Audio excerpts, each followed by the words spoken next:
Hey everyone, it's Alexander Robinson. Welcome to the channel, and this is my review for a Minecraft movie, which stars Jack Black and Jason Momoa and is directed by Jared Hess. The movie follows Steve, played by Jack Black, who has had a desire to explore the mines in his local town, but he couldn't until he became an adult. So once he finally goes into the mines, he discovers the overworld, leaves his life on Earth behind, and just lives there for all eternity. However, he's soon captured by a group of pigs, and they want this magical orb, or cube, because, Minecraft, and Steve decides to give it to his dog Dennis to take into the real world and hide it there.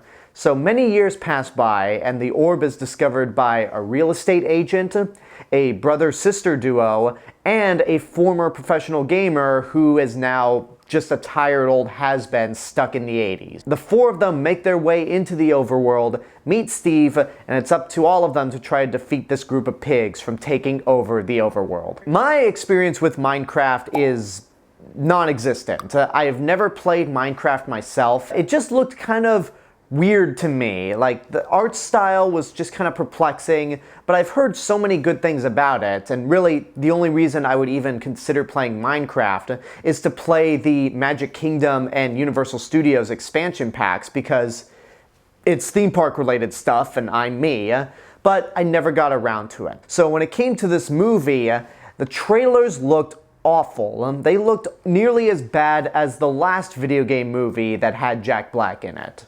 So I really wasn't looking forward to it, and the best thing that can be said about this movie is that it's not as bad as Borderlands, but it is still just as bad as I expected it to be. All I knew about the movie was that it had Jack Black and Jason Momoa in it. I didn't know that it was directed by Jared Hess, who directed Napoleon Dynamite and Nacho Libre, two movies that are incredibly popular from the 2000s that I don't like at all. I saw both movies in the theaters. When it came to Napoleon Dynamite, I just didn't understand it. And then after seeing it again on DVD, I still couldn't get into it. And with Nacho Libre, I just don't find that movie to be funny at all. Coming off of School of Rock, this movie was just a massive step down for Jack Black. So you can't say I had a bias against Minecraft because of Jared Hess and I don't like his movies, because again, I didn't know he directed the movie until the credits, but it kind of makes a lot of sense why this movie just doesn't appeal to me. There are some things about this movie that are just so easy to pick on, like the ugly CGI and the unsettling way all the characters within the overworld look, but I'm gonna give this a pass because the movie does take place in the overworld for about, I want to say 85% of the movie, and they do a decent job at translating all these characters that are made of blocks into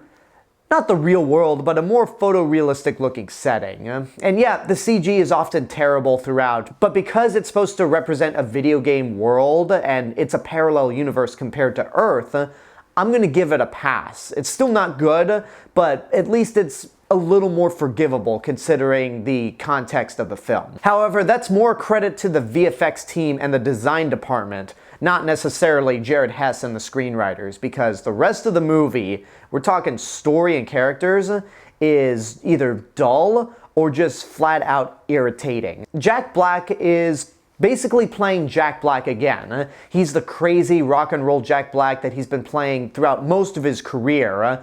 It worked well for Super Mario Brothers because he was doing a voice, and even then there were times where his voice as Bowser was a little more lower pitch than usual, and he worked as Bowser. He does not work as Steve because I don't think Steve was ever meant to be an actual character in Minecraft, so it's just Jack Black playing Jack Black. However, one thing I do have to give this movie credit for is that Jack Black is the most competent person in the whole group. And funny enough, he actually gets second billing to Jason Momoa, who plays the garbage man Garrett, who again was a video game champion back in the 80s, but now he's just a washout. He can't afford to keep his store open, but he thinks he's the shit. Like, the best way to describe him for millennials would be like Johnny Bravo, where he thinks he's a really cool guy and everyone loves him, but people cannot stand him. He's pretty much that loser that's trapped in that one decade and can't escape it. And both Jason Momoa and Jack Black in the movie have this bitter rivalry of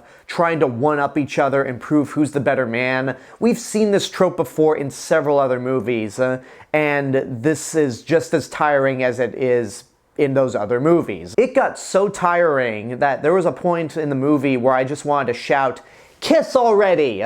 Because they are really trying to one-up each other in terms of manlyhood. The only character in the movie that I actually found myself liking was Danielle Brooks, because she's the one that has the most sensible reaction to everything that's going on. Every time she sees something in the overworld that does not apply in the real world, her reaction is completely appropriate. Like, what the hell? She was the only character that I found some enjoyment in. And when it comes to the brother and sister duo, played by Emma Myers and Sebastian Hansen, they do not work in the movie at all.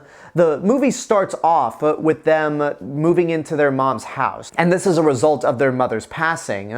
The sister is much older, so she has to be the parental figure, and that younger brother is the new kid at school who can't seem to make friends, but when in the overworld, he soon has this powerful gift that Steve recognizes.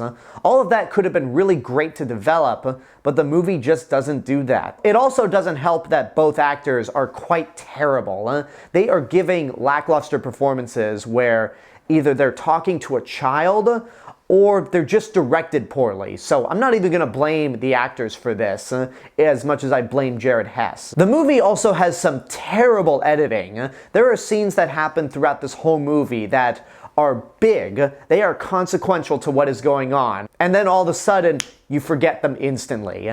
For example, there's a part in the movie where the brother is basically knocked out.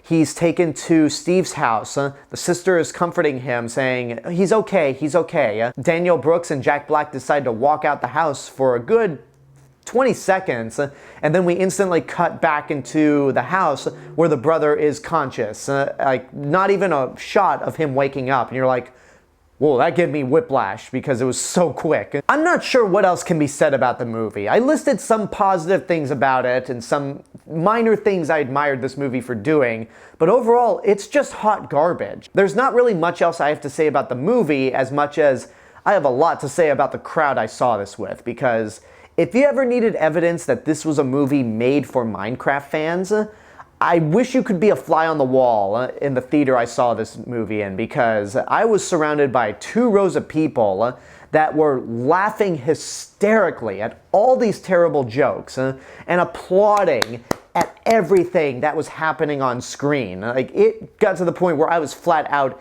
irritated. But my irritation got the better of me because there's a scene in the movie where a pig wearing a crown is walking across the screen and Steve calls him a legend. And then the entire audience is roaring with applause, and I'm thinking, it's a pig in a crown. Why the hell are y'all applauding that? Turns out that that pig wearing a crown was the avatar of a YouTuber who streamed Minecraft a lot, who died of cancer. So that moment was essentially a tribute to that YouTuber, and I thought, shit, now I feel like an asshole for complaining about that. So I'll let that slide. But when you're applauding somebody saying, let's Minecraft, I'm just like, don't. Please don't do that. Don't applaud that horrific pun. Maybe I'm being very bitter, but it was one of those instances where it made me glad I didn't see Five Nights at Freddy's in a theater, and I wish I'd seen this movie at the Alamo Drafthouse, because the Alamo Drafthouse, you pull some shit like that, unless it's a movie party, they will kick you out with no second thought whatsoever. And I know other fandoms do this. This is not something specifically for gamers, because I know I've seen my handful of Star Wars and Godzilla movies where the audience goes nuts, but in those franchises' defenses, Star Wars is the biggest franchise in the world. The quality of the franchise right now can be debated, but it's still the most popular IP in the world. And every time I see a Godzilla movie and the crowd goes wild whenever a monster shows up, those are at repertory screenings. I have never seen a Godzilla movie during its opening weekend where a crowd acts like that. And if I can bring up one more theater experience where the audience was rowdy, Wicked. When I saw Wicked in the theaters, the audience was applauding and cheering throughout. But because that movie is so good, I sat there going, I get it. I get why people love Wicked. That's the big difference between something like Wicked and Minecraft, where I'm sitting in Minecraft thinking, this is terrible, and the audience is certainly not helping. If they love it, hey, more power to them. I'm not going to rain on their parade. But if this is what they consider to be a good adaptation of Minecraft, then I will never be playing that game for the foreseeable future. So to wrap it all up, I say don't waste your money on it. If you're a fan of the games, there might be something for you to like in this. I mean, again, the crowd I saw it with, they were loving the hell out of that. And I could tell that they were hardcore Minecraft fans. But for everyone else, this is not worth your time. The jokes fall flat, the characters are terrible, the acting is questionable from half the cast. And for a movie based on a game about creativity, this is very uninspired. Like, it is as generic as can possibly be, and it made over $150 million in its opening weekend.